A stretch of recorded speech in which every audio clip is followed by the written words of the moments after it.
Hey guys, I'm Daniel from Dolores Media, and today I'm going to talk about the top 5 places you have to visit when you visit San Francisco. I recently made a trip with my wife to the city, and we kind of went to the best places that I think that tourists should go visit. I know that Fisherman's Wharf and Pier 39 are big hotspots, but these are maybe 5 places you have never been to.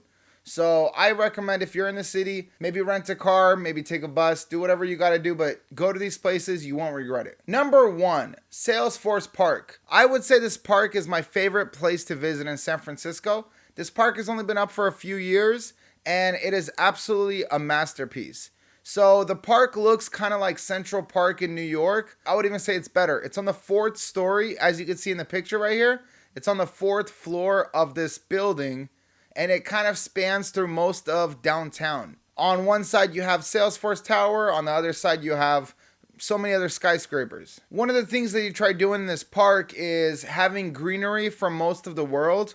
So in some parts of the park, you'll have greenery from Australia, from Africa, and from all over. It's absolutely beautiful. You're gonna love it. There's a Starbucks on the 4th floor. There's places you could visit, lounge, benches everywhere. I did a walk about 1/3 of the way around the park, and as you can see, it's absolutely splendid. Number 2, Mission Dolores Park. Now, what's cool about this park is that it actually used to be a Jewish cemetery. In 1905, the city of San Francisco bought it. And in 1906, when they had the earthquake in San Francisco, a lot of people used this as a refugee camp. What's cool is it's named after a mission that's not far away. The mission's obviously called Mission Dolores. This park is absolutely stunning. There's a little hill where you can see all of downtown. Now, the video doesn't really do it justice. In real life, it's massive, and downtown looks massive. It looks right in front of you.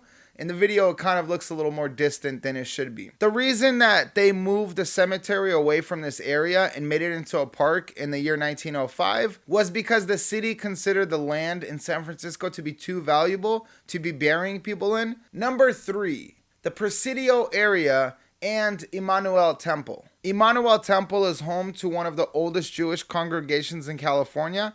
So they were started around the same time as the gold rush and around 1850, 1849. The whole San Francisco area has beautiful churches, temples, anything you kind of like, you'll find there. So I recommend finding something of your faith, something of your religion, and just exploring that area. You're going to love what you see. Beyond that, though, the Presidio area or the Presidio Heights area, it's beautiful. It's worth driving around, walking around. The neighborhoods are very elegant. They're a little bit bougie for my taste, but they're still beautiful.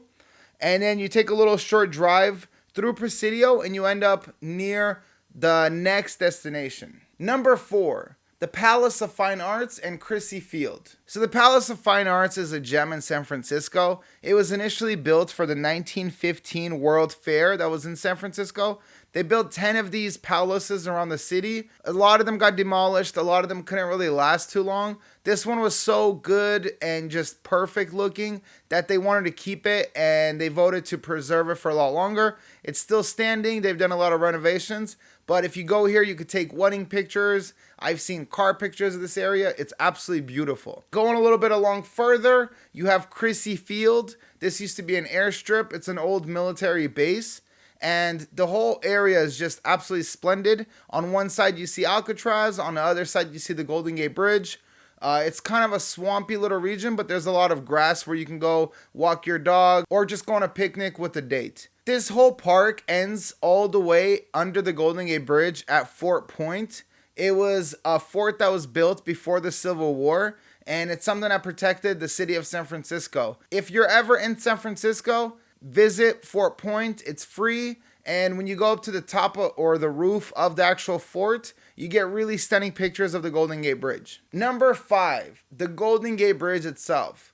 Now, the Golden Gate Bridge is something that it's iconic for San Francisco, but a lot of people that even live in the city don't go to the Golden Gate Bridge that often. It's definitely a long journey to just get across the bridge. When you're looking at it in pictures, it's kind of like, oh, I could tackle that bridge. But when you start walking it, you realize how long of a bridge this actually is. An interesting story about the Golden Gate Bridge is that it's actually not named after a certain color. It's not golden. It's clearly a red bridge. And most people think that it's called the Golden Gate Bridge because of its color, but that's not true at all. It's called the Golden Gate Bridge because those two hills and mountains on the sides of the bridge are actually called the Golden Gate because with that, any boat or submarine has access to most of Northern California. There's an interesting story. A few years ago in Sacramento, a whale ended up in the river system because it traveled all the way from there to Sacramento, which is about 2 hours away. You have access by getting into that little narrow strait to get through to most of the major cities in Northern California. Hence, they called it the Golden Gate. So when they were building a bridge that can connect the peninsula to the mainland, they called it the Golden Gate Bridge after the Golden Gate. Another cool factoid is during World War II, they actually set up a military base on both sides or on both hills of this Golden Gate Passage, and they put artillery weapons on both sides. I have a little video of where one of these artillery weapons were. You also see military barracks and rooms where the soldiers would have been sleeping. One of the things that they were afraid of was that the Japanese fleets or submarines could sneak in and land their way in the capital of Sacramento.